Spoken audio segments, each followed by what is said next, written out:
Okay, so to start broomstick lace, you just chain as if doing standard crochet work.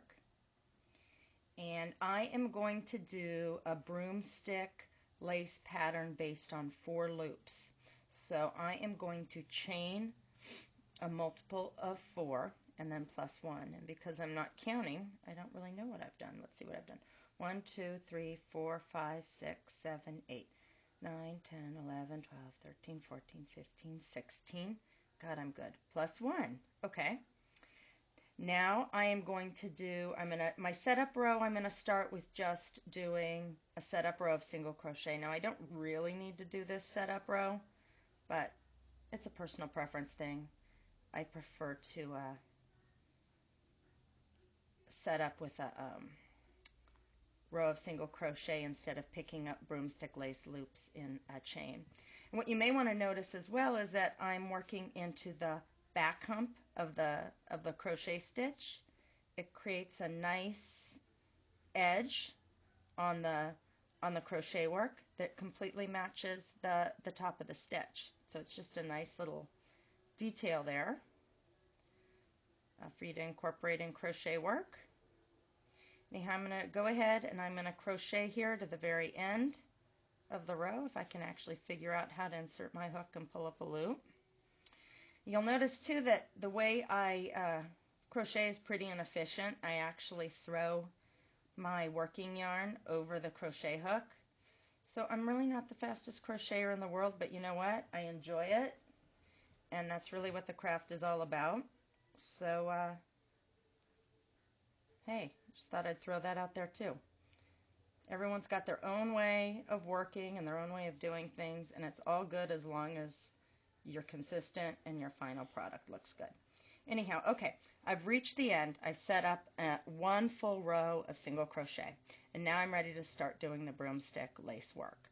So once I start doing the broomstick lace work, I never turn my work anymore. The right side of the work is always going to be facing me, kind of like with Tunisian crochet. In fact, there's lots of similarities between broomstick lace and Tunisian crochet. And I'm going to take, and in this case I'm taking a number 19 needle, and based on the pattern or whatever kind of fabric you desire, you're going to have different knitting needles that you would use for your broomstick lace work. I'm going to pull up the loop that was on my hook after I completed the row. I'm not chaining one, I'm not turning. I'm going to take that loop, I'm going to set it on my broomstick lace needle, and now what I'm going to do is I'm going to insert my hook into the next stitch, yarn over, and pull up a loop, and I'm going to place it onto my needle. And I'm going to do that all the way till I reach the end of the row. And you will discover when you first start doing this that you're going to need to figure out a way of getting a rhythm going. But once you get the rhythm going, you build up the muscle memory to do this particular technique. You'll like it, and it'll go pretty fast. And also the broomstick lace row, I mean, there's a reason why they called it Jiffy lace back in the 50s and 70s. It's because it is really, really fast. Anyhow, I am going to pull up these loops here all the way to the end of the row.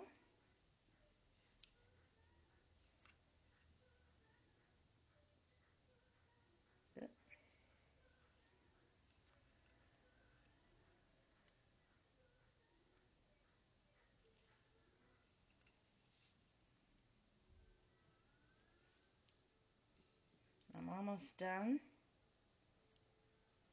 Got one more to do, or not one more to do, I've got a few more to do, but let's see. Alright, and here's the last one.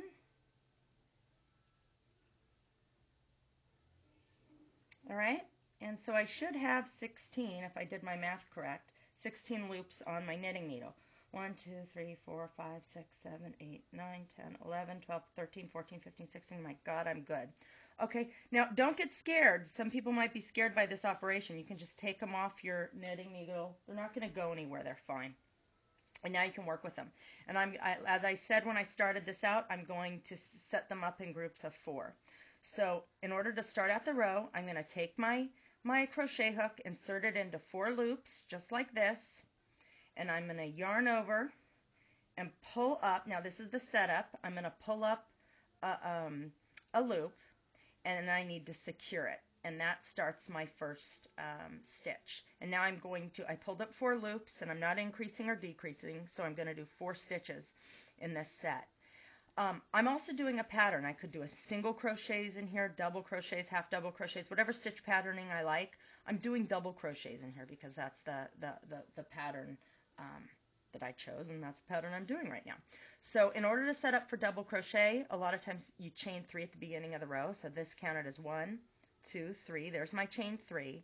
And now I'm going to do, and that counts as the first stitch, and now I'm going to do 3 more double crochets in this cluster of 4 loops.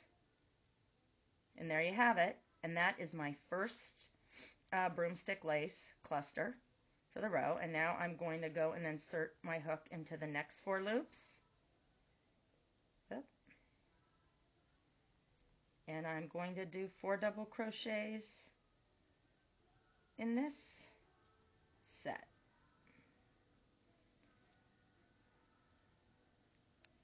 And I'm going to keep doing this until I get to the end of the row. And you can see how much fabric I've created in just working a few rows here in broomstick lace. And now I've got my last cluster to do, my last 4 loops. Oh, I didn't yarn over.